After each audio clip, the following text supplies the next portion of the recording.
Hello, welcome to Sowing the Word Ministries and Conversations about Marriage. My name is Charles Perkins, and the title of this message is, Oops, My Bad. Now, ever since I've been a Christian, I've often heard people ask some form of this question. If God is so good, if God is such a good God, how can He allow so much evil in the world? When people ask that question, they seem not to be aware that the answer is in the question itself. How can God allow whatever? God allows it. He doesn't cause it. He gave us a free will to choose to love Him or choose not to love Him. He gave us a free will to choose to do the right thing or to choose to do the wrong thing. God tells us to feed the hungry. We choose to throw food in the ocean in order to control prices. He tells us to walk in peace, and we choose to make war. He tells us to love, and we choose to hate. We make choices, and then we blame God for the consequences of our choices. If God forced us to love Him, then it would not be love, actually, and we would no doubt rebel against Him for taking away our freedom of choice.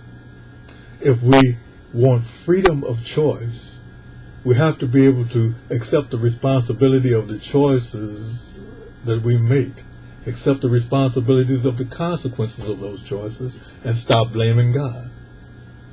We tend to do the same thing in marriage. We make statements like, you made me mad. You made me cheat. You made me hit you. You made me. You made me. You made me whatever. We do something wrong and we want to blame our spouses for our actions. I wouldn't have done this if you hadn't done that. It's amazing how it's just an amazing feat of con artistry. That's right, it's an amazing feat of con artistry. You do or say something hurtful to your spouse and then present yourself as the victim. It's your fault that I hurt you. Just as we try to absolve ourselves of our folly by blaming and questioning God, we try to absolve ourselves of our folly by questioning and blaming our spouses. It's a way of controlling the marriage. If you can con your spouse into apologizing for putting you in a position to hurt her or him, then you're always in control. No matter what you do wrong, you're not to blame. The truly amazing thing is how many people buy into this stuff. They feel guilty because they force their spouses to hurt them. It's way past time for people to grow up and accept responsibility for their own actions in their marriages. If you hurt your spouse, it's your fault. If you never accept responsibility for your actions, then you can never change your actions. Just as people know the right thing to do in society at large and choose not to do it, the same is true in a marriage. You know the right thing to do, and you don't. You know if you're lying. You know if what you're saying is hurtful. You know if you're cheating. You know. Yet you choose to do the wrong thing. Greed, pride, selfishness cause people to misuse others in society. These are the reasons that countries invade other countries, companies overcharge and underservice, and the hungry and sickly are not given any attention. These are the primary reasons also that marriages fail. Greed, pride, selfishness brought into a marriage will kill it every time. I know that with all of the delicate sensibilities of people's psyches, this is not as simple as I'm making it sound. There are all sorts of variables in relationships that bring about a lot of actions and reactions. People's lives are complicated. Relationships are complicated. But the fact remains, you know when you purposely hurt someone. You know when you purposely wrong someone.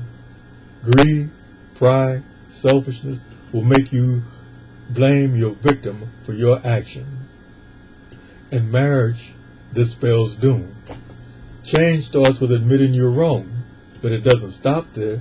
Just admitting you're wrong and not changing anything is just another con game. If you don't change, what good does it do to admit guilt? Your spouse already knows you're wrong, so you're not telling him or her anything new. What your wife or husband wants to know is, how are you going to change your actions? This is not about going to confession just to get it off your chest. It's not about cleansing your soul by telling the truth. It's about making positive change in your life to become a better husband, to become a better wife. It's about stopping the con game and not adding to it. Admitting that you're wrong and not changing is like putting on a pot of boiling water. You get a whole lot of action, but in the end, all you have is a pot full of hot steam. Jesus said, if you love me, obey my commandments. James said, faith without works is dead. In other words, put some actions behind your words. I was wrong requires an I will do right. I will do right requires accompanying right actions. I often hear the old, I know I was wrong, but stories. I know I was wrong, but she. I know I was wrong, but if he only would have. You do wrong in response to what your spouse did. The thing is, you can't help what your spouse did, but you can control your reactions to it. You're still in control of you. You still can make the right choices. I'm not saying that it's always easy to make the right choice, but it's always better to make the right choice. Marriage is a fragile matter in the beginning years. There are habits that both parties have to change in order to make the relationship work at its highest level. Blaming your spouse for what you do wrong is one of the main things that needs to change as soon as possible. Once you start blaming, it gets easier and easier to do it. You get hung up on the control that it gives you, and you even start believing your own press about you being the real victim. When you reach that point, you're not only deceiving your spouse, you're deceiving yourself, just as we deceive ourselves when we blame God for what we do. While you're living in this self-deceived state, it becomes easier to hurt your spouse. After all, it's really not your fault. He made you do it. If you don't change, your marriage will at best be mediocre for you, painful for your wife, and will probably end in divorce. Oops, my bad. Without change is a waste of good breath. A good marriage requires a change of bad habits. How much are you willing to change?